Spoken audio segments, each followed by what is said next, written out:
Orange fans 4-1, and after a big defeat of South Florida, it looked as though we were on the right track. Who knew we would crash with a thud against our old rivals from down in the Keystone State?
We were 4-1.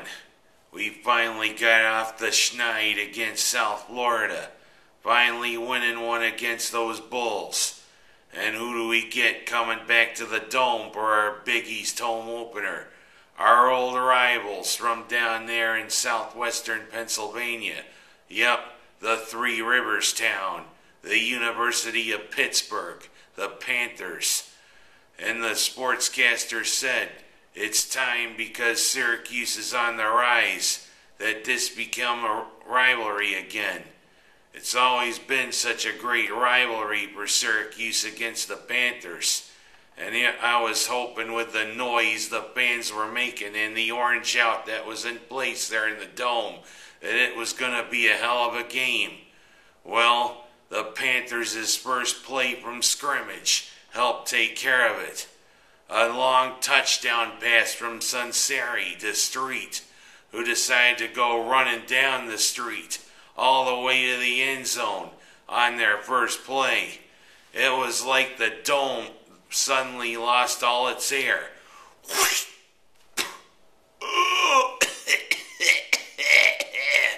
Yeah, going like the wind. You have to say that again. Well, enough Three Stooges, shall we? But the Orange had a little pride there. On the next drive, a beautiful catch from Mr. Lemon and Lime Soda.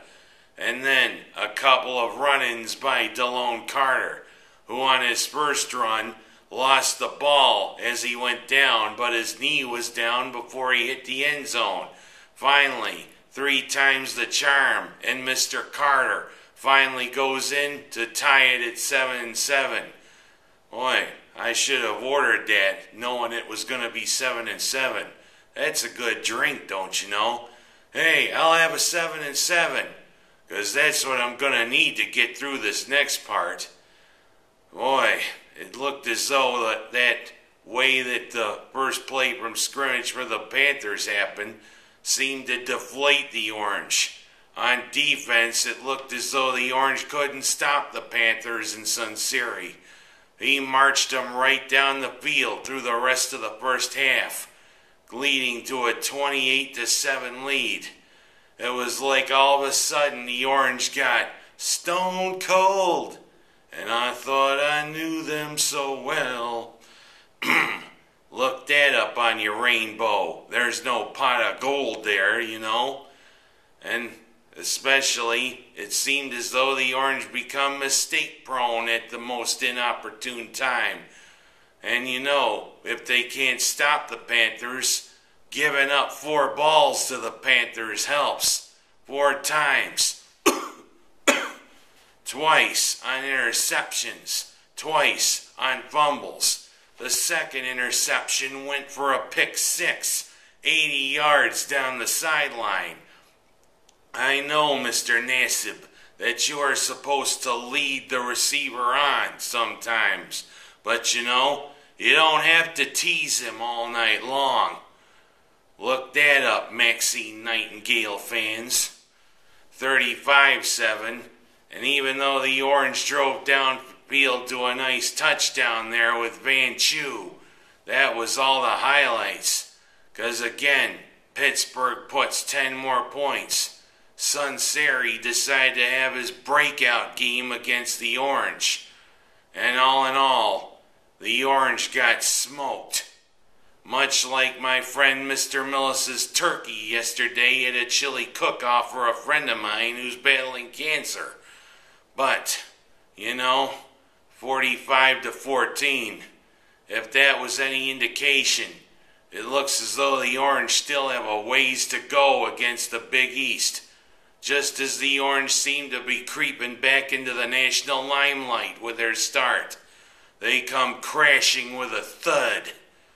And who knows, if this game was any indication, I shudder to think what's going to happen Saturday, because we play another one of our old bitter rivals for the trophy named after the guy who coached West Virginia before he coached Syracuse, Ben Schwartzwalder. That's right, it's West Virginia, down in Morgantown, West Virginia. A place that at times has been a virtual house of horrors for the Orange, especially the last few years. And the Mountaineers are still considered the best team in the Big East. Look what they did to South Florida after we took care of them last week. But you know, we never know which team you're going to get down in Morgantown. You could get the team that 2 years ago nearly pulled off the upset in one of Greg Robinson's last games as the Orange coach. Or you could get the team that crashed with a thud against Pittsburgh. We'll see. We gotta shake this off. The last 4 Big East opponents definitely look winnable. Or I should say last 5. After a West Virginia slight mathematical error, arithmetic I should say. Boy, what happened to my education? I must have lost it when I watched that thud against Pittsburgh. But that's in the past. Let's hope for the future and let's go for a bowl, Orange fans. I'm Ken Haas. That's my story. And let's get 'em, Orange. Let's get the Mountaineers.